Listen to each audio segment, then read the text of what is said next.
Assalamualaikum warahmatullahi wabarakatuh. Saya Hurin Ain, perwakilan dari kelompok 10 dan rekan saya yaitu Endin Juliana.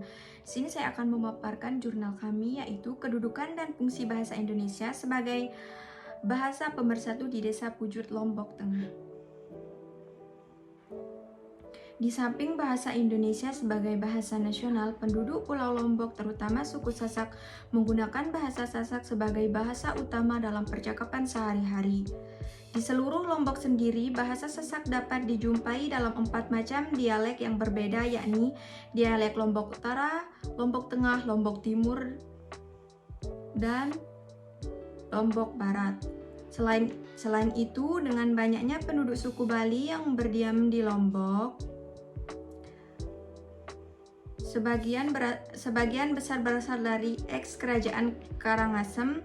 Di beberapa tempat, terutama di Lombok Barat dan Kota Mataram, dapat dijumpai perkampungan yang menggunakan bahasa Bali sebagai percakapan sehari-hari. Menurut isi babat Lombok, kerajaan tertua yang pernah berkuasa di pulau ini bernama Kerajaan Laik. Dalam bahasa Sasak, Laik berarti waktu lampau. Tetapi sumber lain yakni babat Suwung menyatakan bahwa kerajaan tertua yang ada di Lombok adalah Kerajaan Suwung yang dibangun dan dipimpin oleh Raja Betera Indra. Kerajaan Suwung kemudian surut dan digantikan oleh Kerajaan Lombok. Pada abad ke-9 hingga ke-11 berdiri Kerajaan Sasak yang kemudian dikalahkan oleh salah satu kerajaan yang berasal dari Bali pada masa itu. Beberapa kerajaan lain yang pernah berdiri di Pulau Lombok antara lain yaitu Pejanggi, Langko, Bayan, Sokong, Samarakaton, dan Selaparang. Di negara Indonesia terdapat berbagai ragam suku dan uniknya setiap suku memiliki bahasa daerah masing-masing yang berbeda. Contohnya saja di Provinsi Nusa Tenggara Barat terdapat 2 macam suku, yakni suku Bojo dan suku Sasak. 2 suku ini memiliki bahasa daerah yang berbeda di dalam bahasa daerah. Suku tersebut terbagi lagi menjadi beberapa dialek bahasa, misalnya suku Sasak. Suku Sasak memiliki 4 jenis dialek, yaitu Ngenungeni. Yang pertama yaitu Ngenungeni, kedua dialek Menumeni, dan ketiga dialek Meriak Meriku. Dan yang keempat adalah dialek Ngeto-Ngete. Penelitian ini menggunakan pendekatan deskriptif, yaitu dilakukan dengan cara mendeskripsikan fakta-fakta dari berbagai sumber. Metode ini tidak hanya menggunakan tetapi juga memberikan pemahaman dan penjelasan secukupnya. Fakta-fakta yang dideskripsikan diperoleh dengan menggunakan teknik studi pustaka. Studi pustaka merupakan metode pengumpulan data yang diarahkan kepada pencari data dan informasi melalui berbagai sumber seperti buku, jurnal, artikel ilmiah, dan sumber lain yang dapat mendukung proses penulisan.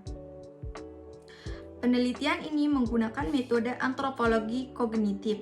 Antropologi kognitif merupakan pendekatan dalam antropologi budaya yang berkaitan dengan apa yang telah diketahui oleh orang atau suatu kelompok yang berbeda dan bagaimana pengetahuan tersebut secara tidak sadar mengubah cara pandang orang lain yang berhubungan dengan dunia sekeliling mereka.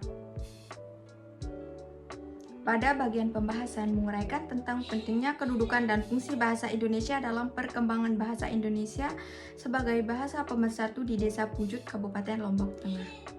Kedudukan bahasa Indonesia mempunyai kedudukan sangat penting seperti tercantum pada Ikrar Ketiga Sumpah Pemuda 1928 yang berbunyi, "Kami putra dan putri Indonesia menjunjung persatuan bahasa Indonesia." Ini berarti bahwa bahasa Indonesia berkedudukan sebagai bahasa nasional. Kedudukannya berada di atas bahasa-bahasa daerah lain. Selain itu, di dalam Undang-Undang Dasar 1945 tercantum pasal khusus mengenai kedudukan bahasa Indonesia yang menyatakan bahwa bahasa negara ialah bahasa Indonesia. Dengan kata lain, ada 2 macam kedudukan bahasa Indonesia. Pertama, bahasa Indonesia berkedudukan sebagai bahasa nasional sesuai dengan Sumpah Pemuda 1928. Yang kedua yaitu bahasa Indonesia berkedudukan sebagai bahasa negara sesuai dengan Undang-Undang Dasar 1945. Fungsi bahasa Indonesia sebagai lambang kebanggaan kebangsaan. Bahasa Indonesia mencerminkan nilai-nilai sosial budaya yang mendasari rasa kebangsaan kita. Atas dasar kebanggaan ini, bahasa Indonesia kita pelihara dan kita kembangkan serta rasa bangga pemakaiannya. Fungsi bahasa Indonesia sebagai lambang kebanggaan kebangsaan. Perkembangan fungsi dan kedudukan bahasa Indonesia di Desa Pujut, Lombok Tengah.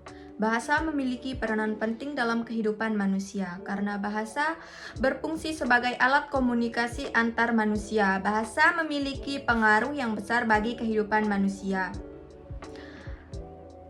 sehingga tidak jarang perselisihan yang terjadi dalam masyarakat disebabkan oleh bahasa. Peran bahasa yang cukup penting adalah dalam menyebarluaskan hasil-hasil budaya suatu masyarakat. Bahasa juga merupakan bagian dari unsur-unsur kebudayaan. Bangsa Indonesia terdiri atas berbagai macam suku yang tersebar di tanah air. Setiap suku memiliki bahasa tersendiri untuk berkomunikasi, baik sesama etnis maupun antar etnis. Seiring dengan perjalanannya waktu, bahasa akan mengalami perubahan dan perkembangan. Perubahan dan perkembangan bahasa berbanding lurus dengan penuturannya serta dipengaruhi oleh gerak migrasi penyebaran bahasa-bahasa induk.